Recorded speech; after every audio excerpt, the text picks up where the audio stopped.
జగనన్న ప్లీనరీలో మహిళలకు వడ్డీ లేని రుణాలు అని ప్రకటించిన తర్వాతనే కిరణ్ కుమార్ రెడ్డి వడ్డీ లేని రుణాలు అంటున్నారని ఓ మహిళ చెప్పింది. జగనన్న ప్రకటించిన దాన్ని కిరణ్ కాపీ కొట్టారని ఆ మహిళ అభిప్రాయపడింది. కాపీ కొడితే కొట్టారు, వడ్డీ లేని రుణాలు ఇప్పటికీ ఇవ్వలేదని చెప్పింది. షర్మిల ముందు కన్నీరు మున్నీరైన మహిళలు జగనన్నపై కుట్రలను రాష్టంలో చిన్నపిల్లలను అడిగినా చెప్తారని చెప్పారు.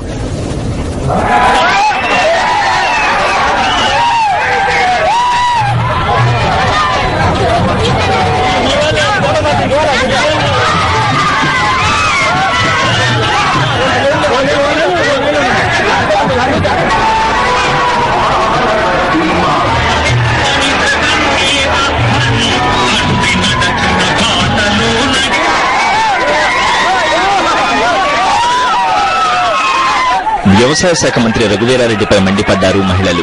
అభయహస్తాన్ని కాపాడాల్సిన బాధ్యత జగనన్నపై ఉందన్నారు. ఎంతమంది అర్హులున్నప్పుడు కూడా అభయహస్తంలో ఎన్రోల్ చేసుకోవడం లేదు మేడం. ఫస్ట్ చేసుకున్న వాళ్ళకే అవకాశం అంటున్నారు. దయచేసి మిమ్మల్ని కోరుకునేది ప్రత్యేకంగా విజ్ఞప్తి మేడం. ఎందుకంటే రాజశేఖర రెడ్డి గారు ఇచ్చిన అవకాశం అదొక్కటే మేడం. నాకు మేము చాలా బాధపడుతున్నాం అభయహస్తంలో. కాబట్టి అదొక్కటి మాకు సహాయం చేయండి మేడం. మన జగనన్న వస్తేనే అభయహస్తంలో ఎంత మంది ఉన్నారో అందరికీ ఎన్రోల్మెంట్ కావాలి మేడం తప్పనిసరిగా. తర్వాత ఇప్పుడు బ్యాంకుల్లో జగనన్న చెప్పిన తర్వాతే కిరణ్ కుమార్ రెడ్డి ఆలోచన కానే కాదు ఇది.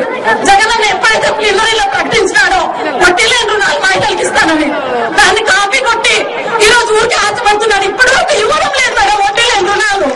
డాక్యుమెంటేషన్ చేయించుకునేది బ్యాంకుకి 4 సార్లు తిరిగినప్పుడు కూడా డాక్యుమెంటేషన్ పూర్తి కావట్లేదు మేడం.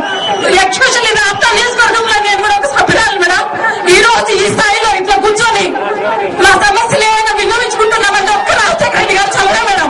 రాజశేఖర రెడ్డి గారు ప్రతి మహిళని తప్పకు మేము కూడా బాధ్యులైతామని ఈ రోజు గంటపరంగా చెప్తామని మేము ప్రభుత్వానికి ఒక్క అవకాశం వస్తే మా జగనన్నని ఏ స్థాయిలో అయినా చూపించుకుంటాం మేడం. మేమందరం ఎంతో ఆశతో ఎదురు చూస్తున్నాము. నిజంగా ఈ ప్రభుత్వం అన్నపై ఎంత కుట్ర చేస్తుందంటే పసిబిడ్డలని కూడా చెప్తారు మేడం. ఈ రోజు మా జగన్మోహన్ రెడ్డి ఏ తప్పు చేయలేదు. ఆ తప్పు జగన్మోహన్ రెడ్డి చేసినాడు అంటే ప్రభుత్వంలో ఎంతమంది అయితే మంత్రులు ఉన్నారో వాళ్ళందరూ బాధ్యులే. 100% బాధ్యులే మేడం. ముఖ్యంగా రఘువీరారెడ్డి నీవు వ్యవసాయ శాఖ మంత్రిగా రాజశేఖర రెడ్డి గారి వెంట తిరిగి రాజశేఖర రెడ్డి గారు గడ్డికి వస్తే నువ్వు అప్పుడు యాక్షన్ చేసినావు. ఆ గడ్డి పుల్లలు పట్టుకొని అన్నా రైతులు నష్టపోతున్నారని చెప్పినావు. ఈ రోజు ఏం చేస్తున్నావు అని మేము నిలదీస్తున్నాం మహిళగా. నీవు నిజంగా సహాయపడిన వాడైతే భర్తలకు సహాయం చేస్తే ఉండే నువ్వు మన దగ్గర నుంచి కళ్యాణదుర్గం రానవసరం లేదు. కళ్యాణదుర్గంలో వచ్చి నీకు చూపించుకునేది ఏమి లేదు. నీకు నిజంగా సత్యం మరొకసారిలో నిరూపించి చూపించుకో.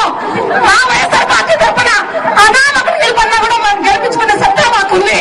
మా జగన్మోహన్ రెడ్డిని ఎప్పుడైనా నిర్దోషిగా మేము బయటకు తీసుకొస్తాం మేడం. అనంతపురం జిల్లా టీడీపీ ఎమ్మెల్యే పరిటాల సునీత నియోజకవర్గం రాప్తాడులో మహిళలు తమను ప్రభుత్వం ఆదుకోవడం లేదని షర్మిల దృష్టికి తీసుకొచ్చారు. కిరణ్ ప్రభుత్వానికి వడ్డీ లేని రుణం ఇచ్చే శక్తి లేదని ఓ మహిళ అభిప్రాయపడింది. బ్యాంకర్లు తమను మోసం చేస్తున్నారంటూ వాపోయింది. జగనన్నపై కుట్రలు చేయడం కాకుండా ప్రజా సమస్యలను పరిష్కరించాలని ఆ మహిళ ప్రభుత్వానికి సూచించింది. ప్రజా సమస్యలు తీర్చడం చేతకాకపోతే గద్దె దిగిపోండి అంటూ ఘాటుగా స్పందించింది రాప్తాడు నియోజకవర్గం సిండికేట్ నగర్ కు చెందిన మహిళ.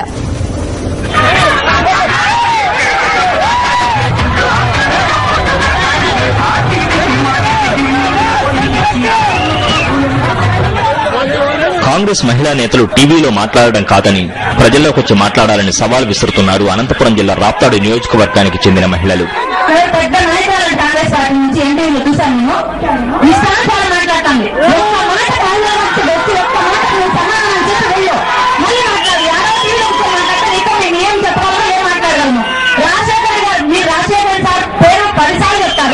మళ్ళీ చేసిన కిరణ్ కుమార్ రెడ్డి అంటారు. మీ గుండె మీద చేసుకొని ఎవరైనా వాళ్ళ గుండె మీద చేసుకొని ధైర్యంగా ఇది మేము చేసిన ప్రచారం చెప్పుకోవాలండి. ఏ నాయకుడు కావచ్చు, చంద్రబాబు నాయుడు కావచ్చు, ఒక్క రాజశేఖర రెడ్డి రాజశేఖర గారి వాళ్ళనే ప్రతి మహిళ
ఆవేదన చూస్తేనే రాష్ట్రం ఏ స్థితిలో ఉందో అర్థమవుతోందన్నారు షర్మిల.